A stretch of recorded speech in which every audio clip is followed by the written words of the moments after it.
Hey, it's Samantha, back with another encore episode, this time on pricing, how to calculate and get paid higher fees for your work.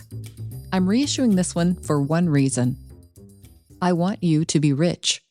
Enriching women is my passion, and I want to keep reminding you to think about the principles I covered in this episode.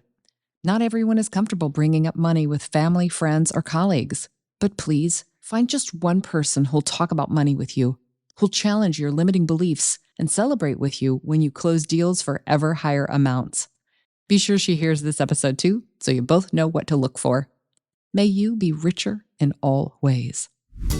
Welcome to Profitable Joyful Consulting, where you'll discover how to multiply your revenues without exhaustion, working with perfect clients on transformational engagements. I'm your host, Samantha Hartley. If you're a woman consultant ready to increase your profits and enjoy your business more, you're in the right place. Let's talk about charging what you want for your services, hundreds of thousands of dollars, charging that rate and getting it. So specifically, I want to talk a little bit about why men can do that, what comes more easily to male consultants as far as I see in my work, then comes to women consultants. Let's talk about that because I want to just tell you some brutally honest things that I see about what's happening. Then I'm going to share what women can do to get that number that they want to get, charge that price that you're looking for. And I'm going to share with you several examples of my clients who are doing exactly this. I teach women to command a high rate for their services, not what you're worth, because you are priceless. I want to teach you how to disentangle your worth and your identity from this number. And also to be bold and competitive and go in there and say, this is what the service is worth and this is what I want for it. That is what's going to separate you from consultants who are struggling. You don't have to accept what everybody else is doing. And a lot of the reasons why I think women consultants are doing that is because they don't know what others are doing. Very often when a client first comes to me, one of the first things that she'll say is like, I just want to know, like, how are other people doing this? It doesn't need to be a mystery. So I'm going to share with you today some of the things that I see. So part of today's inspiration is that I see men consultants charging like $300,000 for an engagement. And I'll see a woman consultant go in and really struggle to say a number like 30,000.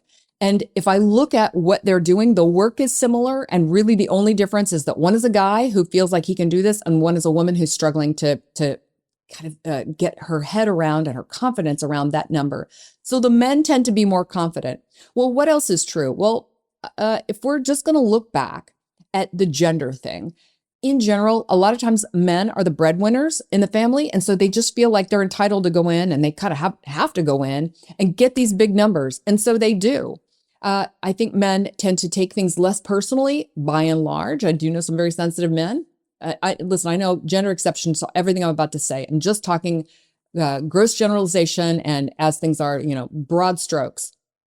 Men tend to take things less personally. And so if they say a big number and they get some pushback on it, it doesn't like shatter their confidence. They're like, okay, well, we'll negotiate on that last 30K, but in general, it's gonna be 270 and not 300, but I'm not going home with my tail between my legs. And I'm sorry I asked. So they see things, I think, a lot of times more competitively and more like a game than like their whole world collapses if something doesn't go exactly the right way. And also, they are accustomed to charging more, being paid more. Like we all know as a society that that's true. And I think men take that in stride. And then I think testosterone has something to do with it. I just think you have this hormonal thing that says, I'm going to go in there and like kill that mammoth and like win the day or, whatever is the warrior kind of attitude. So I have women that I work with who have a lot of those same attitudes. And I don't think we have to like be guys or be warriors in order to get those same results, although it can be fun to do those things. But it can be better if we just have a perspective. So some of what I'm going to share with you is just like what else is going on when these things are working. So very important to me. I run in my business and in my life. And when I'm working with my clients, I'm a no blame, no shame coach, business owner, team leader. It's all about no blame and no shame. So none of the things that I'm saying today are intended to say like, well, you've been doing it wrong and you should be ashamed of charging low prices. I'm also never going to say, well, you're charging 70,000 when you could be charging 150,000. And so you're bad and wrong. I'm never saying that. Exactly what you're doing is, if that is the result that you want, then awesome, knock yourself out. What I'm saying is, if you would like to do things differently, I'm going to share with you some ways that that can happen. If we look at situations like, well, I'm just older than other people, I'm not going to be able to do that. Or I'm from the South, and in the South, people don't really, they think that women shouldn't be earning more than men. Or there's all of this like, well, there's a glass ceiling, and just like women generally are not paid like men are. Or, in this economy, things aren't really like, I can't really do that. If I go into victim mode and I think about all the reasons that things can't happen for me, then I never am going to get what I want. And so what I'm encouraging is, like, rather than blaming ourselves or shaming ourselves for the way that things have been, I choose empowerment. I like to take responsibility for it. And I'm like, okay, glass ceiling, fine. Here's what I'm going to do. I'm going to start my own business. Well, but the economy's really bad. Well, guess what? Economy's going to be bad for other people. I'm going to choose my own economy. So I'm going to find a way to work with the kind of clients who can afford to work with me, who see the value in services that I'm bringing and things like that. Okay. So to me, it's not about blame. It's about taking responsibility and empowering ourselves to do things differently and to get what we want. The more I expect to get what I want, the more I do get what I want. And no matter how like marginalized I might be, like I've worked with clients who are women, who are older women, who are people of color. We can take that stuff on and we can turn it around to where we get the results that we want in our business. So let's look at some client examples, because I promise you, there are so many clients I've worked with who have begun to work in this different way. And I chose a few, and because I just didn't want to do like rattling off 20 stories for you, I've grouped them into 3 categories that I think are pretty relevant for you to take a look at. The first one is modeling. It's when you're investing something and you turn around and charge your client exactly what you've been investing. So for example, one of my clients, who's a leadership development coach, came to me. The program that she invested in with me was a $60,000 program. She turned around, got a new client within like 6 or 8 weeks, and charged that client $60,000. Makes perfect sense, right? That she would say, here's what I'm paying. And so why not do that? That was the first one out the gate. Since then, she now charges $250,000 and more for her engagements. But it was kind of a stair-step way for her to begin to go from like $1,500 a day or whatever she was charging, something ridiculously low, to, okay, I can do 60,000. I can charge 60,000 to now 250,000, right? So it's kind of ramping yourself up to paying more and more because you begin to get accustomed to things. What I think is interesting about that is that when my clients who have come out of corporate were like paid, let's say $360,000 a year, had a client who came out of Target and was being paid that. Okay, so that's her thermostat for what she earns. So what I'll notice is that if they've been in business for a year or 2 or 3, they probably will steadily earn more and more, but a lot of times they'll top out at that number. So I've worked with a number of people who were stuck at a certain revenue level, and it was equivalent to what their corporate salary had been. So I share the modeling example for you, because if they get stuck at the corporate salary, it tells you, oh, they need ways to break past that. And a lot of times this modeling, what I'm doing of like, just stair step it. Don't like immediately go to 700,000, like stair step yourself up so you don't freak yourself out. And you gradually begin to be able to charge more and more and more. And you get accustomed to that. Had another client, Leslie, who did the same thing, taking a different program from me. Hers is at 50,000 a year. So she wasn't sure about transitioning to working this way. So she did a 25K, sold actually 2 25Ks. For 6 months.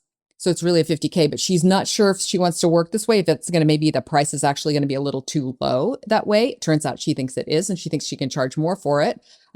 So when she does the renewals for these clients, these will be year-long renewals instead of 6 months, and they'll probably be benchmarked at more like 60 to 75,000 as opposed to 50,000. Cool. So you can see how when somebody says, well, if I can pay that, to someone to grow my business, well, certainly the clients that I'm working with can pay that and more. So that's the kind of like the modeling me version of it. The second couple of clients that I want to look at are ones who are athletes. Athletes are competitive, and they tend to view things as a game and view life as a game. And so I have a couple of clients I've worked with who are just like, I think I can do this.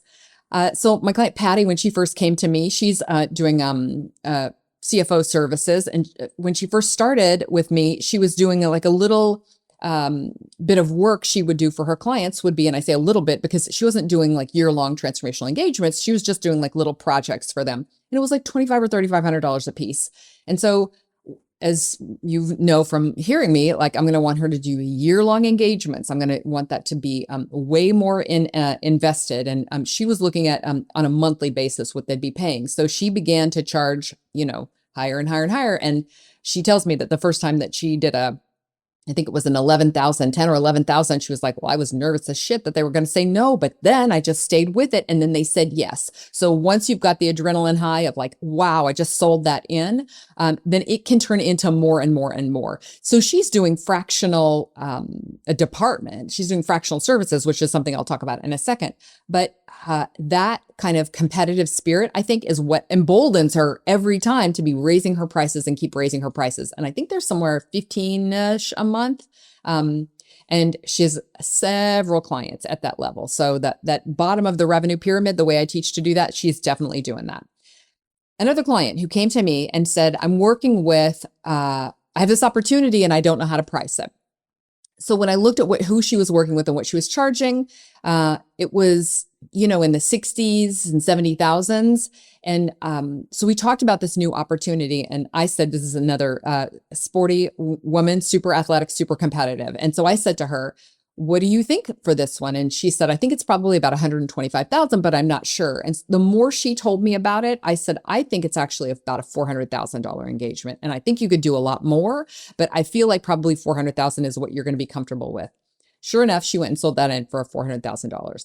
Now, if you're wondering like, well, what kind of work are they doing? She's doing executive coaching of leadership teams. So a lot of times people are like, well, I don't really do the kind of thing that you could charge that kind of money for. Yes, you do. Yes, you totally do. I have another client who was a man, and he was charging $300,000 a year to one client, and he was doing pretty much something like life coaching for an executive, like a very high level entrepreneur, CEO kind of executive guy. When you're working at that level, life and business are the same thing. So you could say it's $300,000 in business coaching, but nevertheless, I want you to be hearing like, these are the rates that people are charging. Cool. Okay. So that was my second category, which is like when you are competitive and you have that competitive spirit, you can like really charge those higher prices. The last category is when you're a department or a fractional department as opposed to an individual. And I do think that this makes things easier because a lot of times it's like, well, it's just one me. Doesn't have to matter. But if you take that on, then it's going to impact your prices. I don't see that happening as much for my clients who are like they have a lot of people to pay. So my first example is an IT consultant I was working with, Carrie. Her case study is on my website. They were charging hourly for their services, and they had teams of people who would go in, but it was all this hourly billing and it was super onerous to do this billing. The clients like were paying tons and tons of money per month, but it was all based on an hourly rate. And I was like, listen, you know how to direct the work better and to charge like what you need to be doing for this. Like, why don't you just get this to where you're charging them a monthly rate? And so she got this packaged. Well, we did basically working together on this. We packaged this into a certain set number of packages, and she went out and immediately sold a $480,000 engagement. And she has other packages that go in the business, but that $480,000 one was the one that was like light bulb. I can charge by, not by the hour. I can charge these larger sums. And, when you go in and sell a $500K, dude, it's like game over. So she also is a very competitive person and loved going in and getting that win. So it's just a matter of getting that confidence really going. Last example I'm going to share is my client Sharon, who had done an assessment phase for $250,000 and didn't make any money on it herself after she paid all of her subs. And so she called me in and said, they want to continue, they want us to implement, but I need to give them a number that actually I make some money on because I can't afford to do this again for free, for no profit for herself, right? So we looked at it and I said, well, what do you think? And she said, well, I feel like I can do 400,000. I'm like, the assessment phase was 250. It doesn't make sense for this phase not to be, relative to that, like larger. So I really looked, ideally I like an assessment phase. If it's going to be like 250,000, I feel like the whole thing should be 2.5 million, right? Like a 10% usually can be 20, 25, but nevertheless, not like 250 and then 400. So over the course of working on this, what we got to when I looked at like what the client was going to earn, what they were going to save, like what's the real value to the client? I was like, I think you could go with like 3.5 million. She's like, I'm never going to be able to charge that. Why? Well, there's competitive, they'll just go to a competitor. Like it's not a competitive price. So I know she's not going to charge that, right? I'm putting out a number that I want her to feel into. So over the day, we began to kind of like work and get down to a number that felt like more that she could, like, I can embody this number, which is a really important thing about pricing and really important thing about confidence. It's like, can you really stand in this number? And so we got it to 800,000 and she went and sold it immediately. The client said yes, because of course they need them, right? So feeling into that, like really figuring out what the value is, that piece is super important. So those are examples, like women just like you are doing this. They're not miles more experienced. They're not miles more like impressive or whatever. It's women just like you and you can do it too. So let's get into the how-to specifically. The first thing that you have to do is to know the value of your work.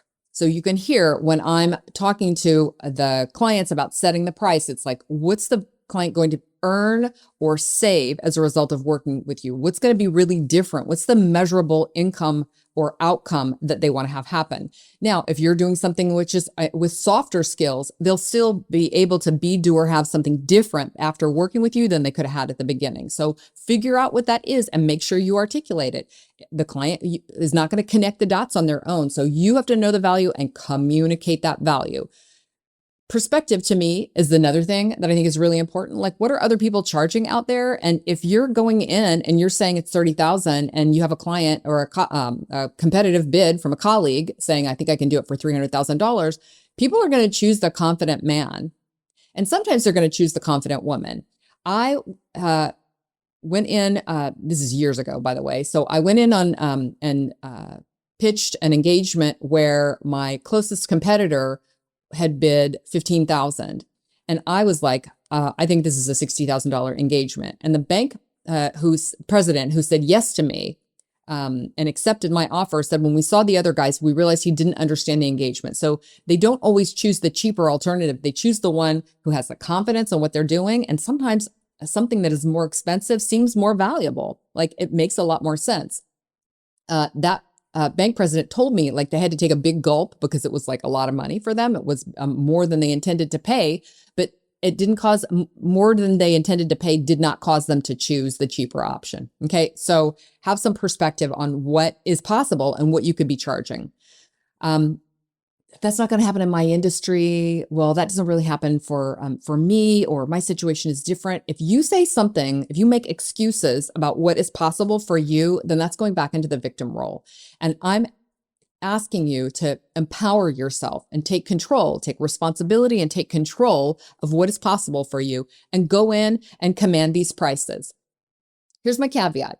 If you're like, I really, really need this project. I really, really need this work. I can't risk it. Well, don't risk it if you can't risk it. Every time that you go in with a price on your offer, if you're dropping a bomb on them on the table and you have not talked this through thoroughly with them and figured out what the value is so that they agree that this is the value of what you're going to do, then you're going to have a problem and it might not go through. And so there is a lot of skill and stuff to know about how to do this. But needing it to go through is a thing that can tank it every time. You've really got to have non-attachment to this. What if you really need the money? Okay, well then don't take risks when you need money. But once you have a certain amount of revenue coming into your business, that's the time to up your prices. That's the time to be like, okay, I need to be paid what price I want to have. And so start looking at that point to increasing your revenues. If you're constantly in a need cycle, you're never going to be able to snap out of that. At a certain point, you're going to have to take a risk and say, I'm going to risk losing this one in order to change what's happening for me in my business. I'll tell you when that gets easier, when you're mad. So my client, Leslie, who went in and had been charging by the hour and was going to go in and change from people who were being charged by the hour to saying, no, actually, it's going to be this kind of a rate now from now on to a more of a flat retainer rate. When she did that, these were existing clients, and it's really hard to do this on existing clients who are stuck and used to a certain thing. Well, you're stuck and they're used to a certain thing. But she was to the point where she was like, I'd rather not have the work than to keep doing this. And so that kind of like being so ready for a change that you're kind of like irked about who you're working with, that's the time to that you can really stand behind this. And you're going to go in, you're going to have a combination of confidence and a little bit of like mild anger or irritation. And that kind of thing can really cause the client to say, okay, yes, we will do it. You have to prepare for these meetings. You have to prepare yourself. This is a mindset, as you can hear, and you can also hear there's technique in what I'm talking about. I can't cover all that is possible in the course of a podcast, and I've talked about price over seasons. So I'll reference in the show notes, I'll show you other episodes where I talked about this. But at the end of the day, when a consultant comes to me and she and I sit down and we talk about, we're going to double your business. And sometimes we have 5x to business in 1 year. That is possible because we're attacking this from all the angles. So you have to have a new mindset. You have to decide, I'm going to make my own economy.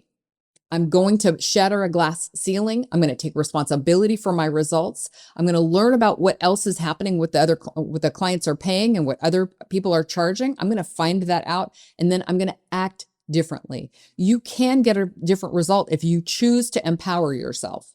Over the years, I've had a few women who were not able to change to working this way, and it has broken my heart. And very often it's because the cultural pressures that are on them, they're not able to let go of those. So even if we can break through the glass ceiling, or even if they are out of that place in the South, or even if other people are not looking at them, they're still struggling to let go of those identities. So sometimes that is older women who just have internalized that misogyny, or internalized that like you have this place, and they really can't break out of that. Sometimes it's a cultural background where it's just like, this is just how things are where I'm from, and they can't release that. Or sometimes it's just self-esteem. And there's only so much I can do before, somebody else has to pick up the ball. I want you to be rich. I want you to be profitable. I want there to be so much revenue coming into your business that you can be at choice about who you work with and when you work. I want you to be financially free. And the way that happens is for you to release these stereotypes, for you to release the expectation that society has of you, that you're going to be meek and sweet and go along with everything. And I want you to command prices that are commensurate with the value you are bringing your clients. Okay? And with that, I am wishing you an extremely profitable and joyful consulting business. Thanks for listening. As a thank you for being part of my community, I'm sharing free exclusive resources to help expand your consulting business. Head to samanthahartley.com/super to access bonus content and tools from the show. For a complete transcript of this episode and all Profitable Joyful Consulting episodes, visit samanthahartley.com. I have a confession to make. I hate shopping, but I love the way I feel in beautiful clothes. I love to have new looks, and I really don't want to be seen in the same outfits over and over. But I also don't want to clog landfills with more fast fashion. And because I despise shopping, I've been known to buy too quickly and end up with a closet full of things I don't wear. But everything changed for me when I discovered Armoire. I was heading to a business event in Hawaii and I wanted to look fantastic. I got a gorgeous dress and the cutest jumpsuit. Armoire is like sharing a closet with your girlfriends who just happen to have fabulous taste. Once a month, I choose stunning new selections, and a few days later, a package arrives at my door. New clothes, no shopping. Different looks, no waste. I've rented over $60,000 of designer clothes for just $119 a month, and I'm constantly asked, where did you get that? From Armoire. Try it for yourself. Use my code to get 50% off your first month and 2 free bonus items at SamanthaHartley.com/armoire.